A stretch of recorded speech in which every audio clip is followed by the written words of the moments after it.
야구야구 김영준입니다. 여러분이 직접 목격한 최고의 원투펀치는 누구였나요? 랜디 존슨과 커트 실링, 클레이튼 커쇼와 잭 그레인키, 손흥민과 해리 케인? 저와 같은 박찬호 세대는 존슨, 실링을 꼽으실 겁니다. 반면 류현진부터 본격적으로 보셨다면 커쇼와 그레인키를 선택하실 겁니다. 파괴력으로는 당연히 존슨과 실링이겠죠. 2001년 존슨과 실링은 사이영 1, 2위를 합니다. 레퍼런스 승리 기여도는 존슨이 10.1, 실링이 8.8, 도합 18.9였습니다. 2002년에도 둘은 사이영 1, 2위를 합니다. 승리 기여도는 존슨이 10.7, 실링이 8.6, 도합 19.3이었습니다. 2011년 로이 할러데이와 클리프리가 8.8과 8.5로 도합 17.3이었으니까 존슨 실링의 기록은 정말 무시무시했습니다. 그러나 존슨과 실링이 정상 가동된 건 2001년과 2002년 2년뿐이었습니다.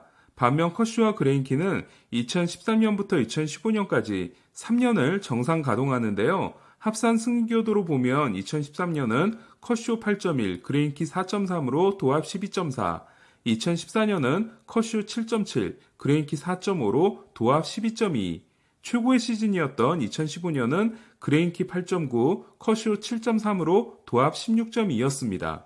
그의 내셔널리그 사이영상이 제이크 아리에타가 아니었다면 커쇼 그레인키는 사이영 3연패를 해냈을 겁니다. 저는 양쪽 모두 경험한 입장에서 존슨과 실링은 경외심을 가지고 지켜봤고 뭐 저런 괴물들이 다 있나 했던 반면 더 감정이입을 하고 응원하면서 본 쪽은 커쇼와 그레인키였던 것 같습니다.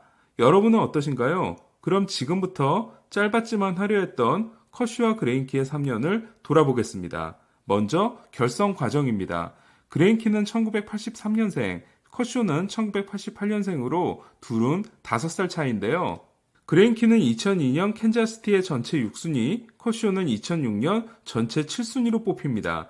잘 아시다시피 커쇼는 원래 6순위인 디트로이트가 점 찍어 놓고 있었지만 디트로이트가 앤드류 밀러를 뽑으면서 다저스가 얻게 됐는데요. 커쇼가 디트로이트로 갔다면 2004년 2순위로 뽑힌 저스틴 벌랜더와 함께 원투펀치의 역사를 새로 썼을 겁니다. 이렇게 다저스의 유니폼을 입게 된 커쇼는 2011년 사이영상, 2012년 2위를 하며 메이저리그 최고의 투수로 떠오릅니다. 그레인키 역시 2009년 사이영상을 차지했지만 캔자스시티에 남을 수 없었고 캔자스시티에서 4년, 미러키에서 1.5년, 에인절스에서 0.5년을 뛰고 FA가 됩니다. 때마침 구단주가 바뀜으로써 돈벼락을 맞게 된 다저스는 치열한 쟁탈전 끝에 그레인키를 손에 넣었는데요.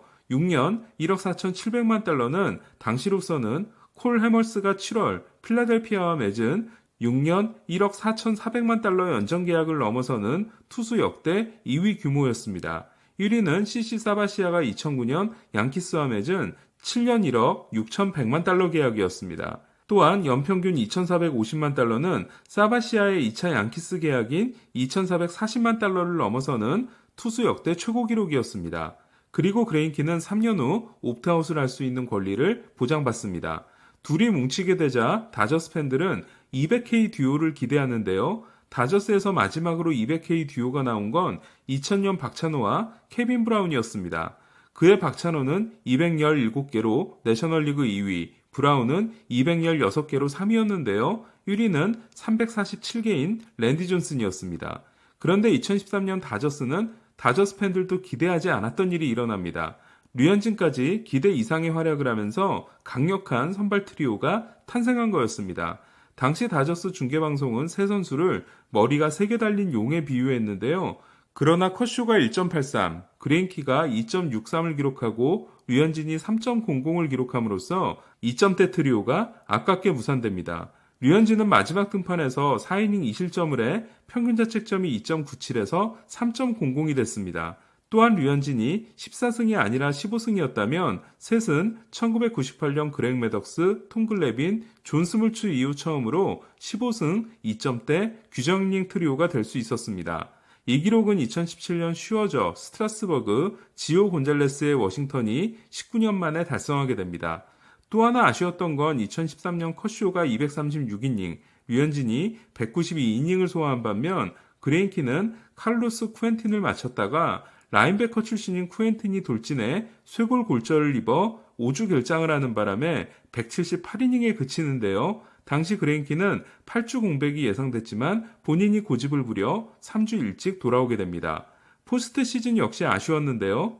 다저스는 세인트루이스와 격돌한 NLCS에서 1차전 그레인키가 8이닝 2실점, 2차전 커쇼가 6이닝 무자책, 3차전 류현진이 7이닝 무실점을 기록하고도 1승 3패로 밀립니다. 다저스는 그레인키가 5차전에서 7이닝 2실점 승리를 따내 2승 3패가 됐지만 6차전에서 커쇼에게 악몽이 일어납니다.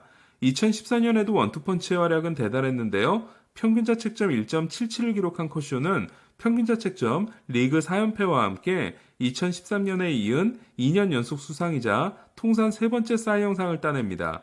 그레인키 역시 평균자책점 2.71과 함께 200이닝, 200탈삼진에 성공함으로써 마침내 둘은 200K 듀오가 됩니다.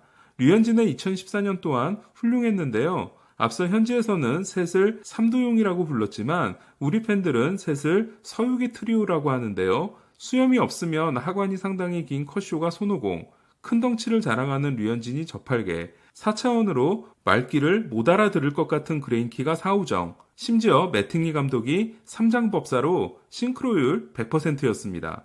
그러나 서유기 트리오는 2015년 해체됩니다. 류현진이 부상으로 이탈했기 때문이었는데요. 이에 커쇼와 그레인키는 더 힘을 냅니다. 2015년 커쇼는 232와 3분의 2이닝 16승 7패 2.13, 그레인키는 222와 3분의 2이닝 19승 3패 1.66을 기록합니다. 둘의 합작 성적이 35승 10패 1.90이었던 반면 나머지 선발 투수들은 29승 32패 4.41로 마치 트윈타워 시대 애리조나 같았습니다. 특히 커쇼와 그레인키가 만들어낸 2인 합작 평균자책점 1.90은 마운드의 높이가 15인치에서 10인치로 낮아진 1969년 이후 최고 기록으로 남아있는데요. 첫 9경기에서 4.32에 그친 후 24경기에서 1.39를 기록한 커쇼가 초반 부진이 아니었다면 둘은 라이브볼 시대 역대 두 번째이자 1969년 이후 최초의 1점대 200이닝 듀오가 될 수도 있었습니다. 특히 2015년은 그레인키의 해였는데요. 그레인키는 다저스 투수로는 2006년 브래드 페니 이후 처음으로 올스타전 선발 투수가 됩니다. 그리고 라이브볼 시대 역대 4위에 해당되는 45와 3분의 2이닝 연속 무실점을 달성합니다.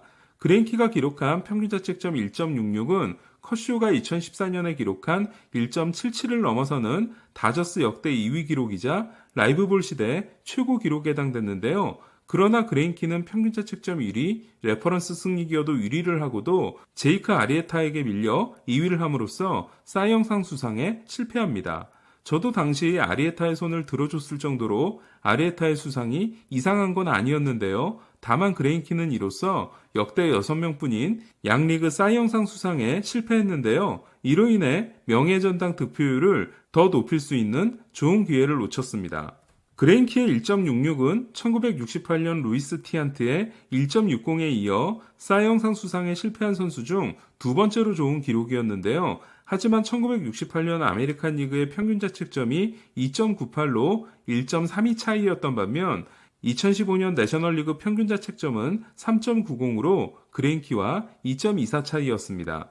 시즌이 끝난 후 그레인키는 모두의 예상대로 옵트아웃을 선언합니다. 하지만 31세 시즌을 마쳤으며 구속 하락이 시작된 그레인키는 생각보다 인기가 없었습니다. 이에 5년 1억 5,500만 달러를 제시한 다저스와 재계약할 것이 유력한 상황이었는데요. 하지만 그때 갑자기 한 팀이 나타납니다. 애리조나 다이아몬드백스였습니다.